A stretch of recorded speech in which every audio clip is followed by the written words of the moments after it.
Control F9 நமக்கு ஒரு set bracket open ஆகும்னு சொல்லியிருக்காங்க. ஸோ அதனால் நான் டோட்டல் காலமில் கண்ட்ரோல் F9 கீபோர்டில் அழுத்தினோடனே நம்மளுக்கு செட் ப்ராக்கெட் வந்து ஓப்பன் ஆகிடுச்சு. இப்போது ரன் தி ஃபார்முலான்னு போட்டிருக்கு. F9 அழுத்தினீங்கன்னா ரன் தி ஃபார்முலான்னு போட்டிருக்கு. நான் இன்னும் ஃபார்முலாவே போடவே இல்லை. ஈக்குவல் டு சம் ஆஃப், இப்போது நம்பர்ஸ் எல்லாம் நம்மளுக்கு லெஃப்ட் சைடில் இருக்காங்க. அதாவது ஃபார்முலாவுக்கு லெஃப்ட் சைடில் யார் இருக்கா, நம்பர்ஸ் இருக்காங்க. ஸோ லெஃப்ட்டு அப்படின்னு போட்டுக்கோங்க. ஓகேவா, லெஃப்ட் சைடில் இருக்காங்கனால லெஃப்ட்டு. ஸோ இதை ரன் பண்ணோம்ல, F9 அழுத்தினா ரன் ஆகும்ல, F9 5480 டோட்டல் வந்தாச்சு. ஸோ சேம் நம்மளுக்கு இதுதான் வந்து நம்ம ஆவரேஜ்லேயே பண்ண போகிறோம். கண்ட்ரோல் F9 ஈக்குவல் டு ஆவரேஜ்னு நான் போட்டுக்கிறேன். ஸோ ஆவரேஜ் ஆஃப் லெஃப்ட், அவ்வளோதான், ஃபினிஷ்டு. நம்மளுக்கு F9 தான் ரன் பண்ணுறதுக்கு F9 அழுத்தியாச்சு. ஸோ 4118.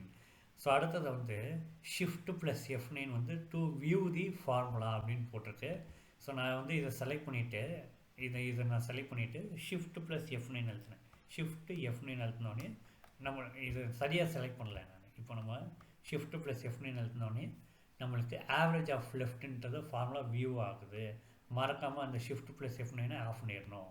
அதே மாதிரி நீங்கள் ஆல்ட் ப்ளஸ் F9 அழுத்தி பாருங்கள். ஆல்ட் ப்ளஸ் F9 அழுத்தினீங்கன்னா ரெண்டு ஃபார்முலாவும் அத்தனை டைம் ஓப்பன் ஆகிடும். அதாவது ரெண்டு ஃபார்முலா இல்லை, எத்தனை ஃபார்முலா இருந்தாலும் அது அத்தனை டைம் ஓப்பன் ஆகிடும்.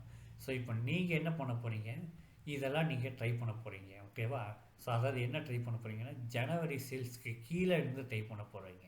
நான் வந்து சம் ஆஃப் லெஃப்ட்டுன்னு போட்டிருக்கேன். நீங்கள் சம் ஆஃப் அபோன்னு போட்டு ட்ரை பண்ணி ஆன்சர் வந்துச்சா இல்லையான்றது கமெண்ட்டில் எஸ் சொல்லுங்கள்.